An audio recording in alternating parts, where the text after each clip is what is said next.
I want to tell you something that genuinely unsettled me when I first understood it fully. There are people retiring right now, careful people, people who planned and saved and did everything right, who are choosing where to spend the rest of their lives based on one number, one headline, one piece of information that is technically true and practically incomplete in a way that is costing them thousands of dollars every single year. The headline is this: move to a no-income tax state and protect your retirement money. And I understand why it is so appealing. After decades of watching taxes take a significant piece of everything you earned, the idea of a state that simply does not tax your retirement income sounds like the finish line, like the reward for all those years of working and saving and being responsible. But here is what I learned when I actually sat down and looked at the full picture, not just the income tax line, but everything. The real cost of where you retire is almost never the number in the headline. And if you are making this decision based on that one number alone, I am genuinely worried for you. Because the gap between what the headline promises and what the full cost actually delivers can be enormous. And by the time most people figure that out, they have already moved. So today, I want to walk you through the 5 best states for retirement taxes in 2026 and the 3 worst. And more importantly, I want to make sure you understand what the numbers actually mean before you make a decision you cannot easily undo. Let me start with the 3 states you need to think very carefully about before retiring there. The first one is Vermont. Vermont is genuinely beautiful. I understand the appeal completely. But beautiful scenery does not offset what Vermont costs retirees in taxes. Vermont starts taxing your Social Security benefits the moment your income crosses $50,000 as a single filer. That is the lowest threshold in the entire country. Your pension is taxed at rates that go up to 8.75%. Your 401k withdrawals, your IRA distributions, same thing. And Vermont has a 16% estate tax waiting on the other end. To put a real number on it, a retiree collecting $50,000 from a pension and $25,000 in Social Security is looking at somewhere between $3,000 and $4,000 a year in state income tax on retirement income alone, in a state that also has some of the highest property taxes in the entire Northeast. That is real money, every single year, for as long as you live there. The second state is Minnesota.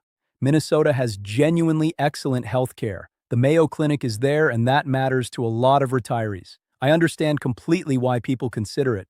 But Minnesota taxes pension income, 401k withdrawals, and IRA distributions at up to 9.85%. It taxes Social Security for anyone earning above roughly $84,000. And it has an estate tax that begins at $3 million, meaning it reaches into what you leave behind for your family as well. A retiree with a $65,000 pension and $25,000 in Social Security is paying approximately $4,500 a year in state income tax. That is $375 every single month, leaving your retirement income before you spend a dollar of it on your actual life. And the third state, the one that carries the highest cost of all, is California. California has the highest state income tax rate in America at 13.3% at the top bracket. It does exempt Social Security, which is worth acknowledging. But every other dollar of retirement income you have, your pension, your 401k, your IRA, your annuity, taxed. No exclusions, no deductions. A retiree with $60,000 in pension income and $30,000 from an IRA is handing California approximately $5,400 a year in state income tax. And that is before you factor in a median home price approaching $870,000 and homeowners' insurance premiums that have doubled in many parts of the state over the last 5 years due to wildfire risk. California may be where your family is. It may be where your heart is. Those are valid and important reasons to stay.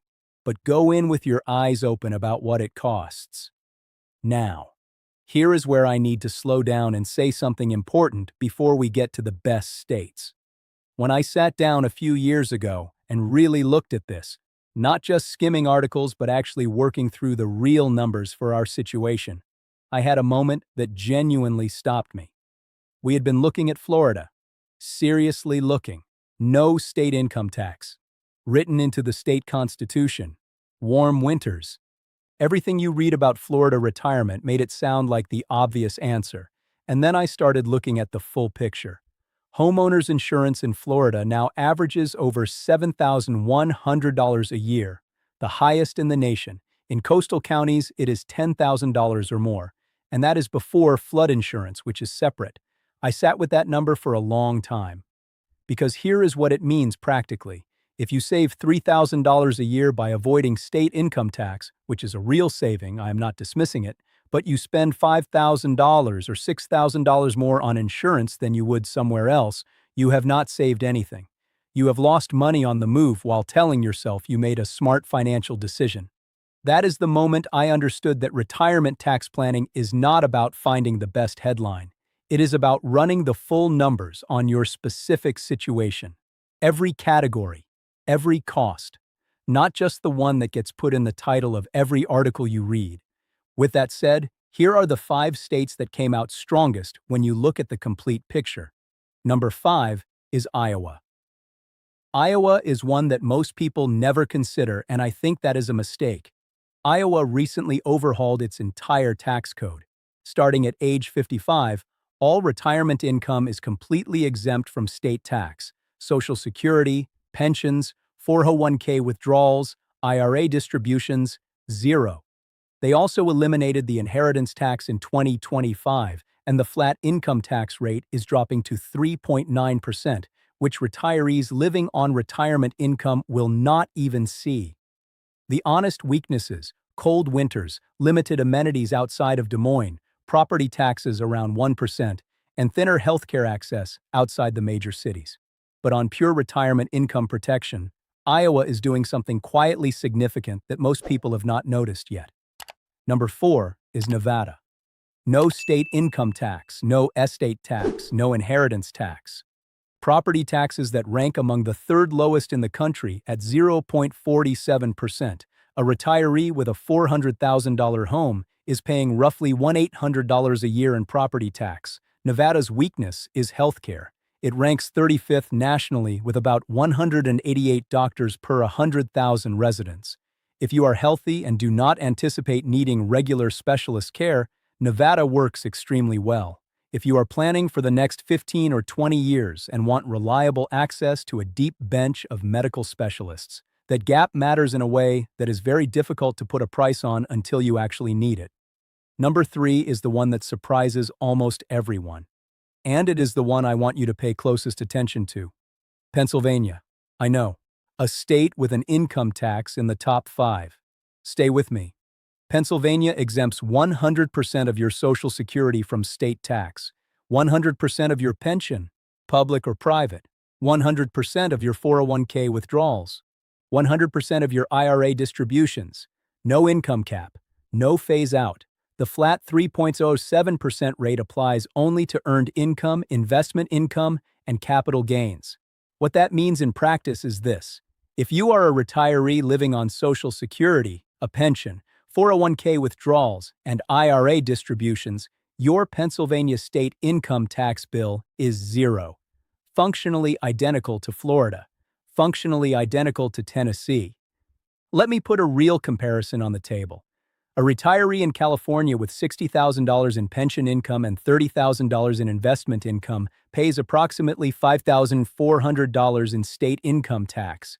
That same retiree in Pennsylvania pays $921, only on the investment income. The pension, the Social Security, the 401k, zero. And Pennsylvania puts you within 20 to 40 minutes of some of the finest medical systems in the country. Penn Medicine, Jefferson Health, Mainline Health. For retirees who want world-class healthcare genuinely within reach, not an hour-and-a-half drive, that proximity has a value that does not show up on any tax comparison chart, but matters enormously to how the next 20 years actually feel. Pennsylvania's real weaknesses are property taxes, in some counties running $6,000 to $9,000 a year on a mid-range home, and a 4.5% inheritance tax on assets left to your children. Those are genuine costs, and I will not minimize them. But for a retiree whose income comes primarily from the sources Pennsylvania exempts, this state is doing something most people completely miss. Number 2 is Tennessee. No income tax, no estate tax, no inheritance tax. Property taxes averaging just 0.56%. Nashville has strong hospitals with Vanderbilt right there. Cost of living runs approximately 7% below the national average. Tennessee earns its spot honestly, but it carries one weakness that almost never appears in the articles recommending it. Tennessee has the highest combined sales tax rate in America at roughly 9.6%, and it taxes groceries at 4%. A retiree spending $50,000 a year on taxable goods is paying close to $4,800 in sales tax. That is $400 every month that never shows up on any no-income tax state comparison. For reference, Pennsylvania exempts all groceries and all clothing from sales tax entirely. That gap compounds significantly across a 20-year retirement. And number 1 is Florida. Florida earned this. No state income tax written into the state constitution, no estate tax, no inheritance tax, enormous retiree infrastructure. The homestead exemption protects your property tax assessment with a 3% annual cap. On a complete scorecard, Florida wins. But I would not feel right not giving you the full picture. Homeowners insurance in Florida now averages $7,136 a year, the highest in the nation. In coastal counties, you're looking at $10,000 or more, plus separate flood insurance on top of that. A retiree who saves $3,000 in state income tax and then spends $5,600 more on insurance than they would in the Northeast has not come out ahead. Florida still works beautifully for a great many people, but you have to run the complete numbers, not just the income tax line. So here is what I want you to take away from all of this. There is no single best state for every retiree. Florida wins if warm weather and zero income tax are your genuine priorities, and you have accounted for the insurance costs honestly. Tennessee wins if low property taxes and low cost of living matter most. Nevada wins on simplicity and low housing costs if healthcare access is not a primary concern. Iowa wins quietly on retirement income protection if the Midwest suits your life. And Pennsylvania? Pennsylvania is the one most people from the Northeast overlook entirely, despite the fact that it protects retirement income just as completely as Florida while keeping world-class medical care within a reasonable drive. The decision of where to retire is one of the most significant financial decisions you will make. It affects your taxes, your health care, your cost of living, your family proximity, and the daily texture of your life for potentially 2 decades or more. Please do not make it based on a headline. Run the full numbers, every category, your specific income sources, your specific health situation, your specific family circumstances. Because the state that protects your retirement best is not the one with the best marketing. It is the one that fits your actual life.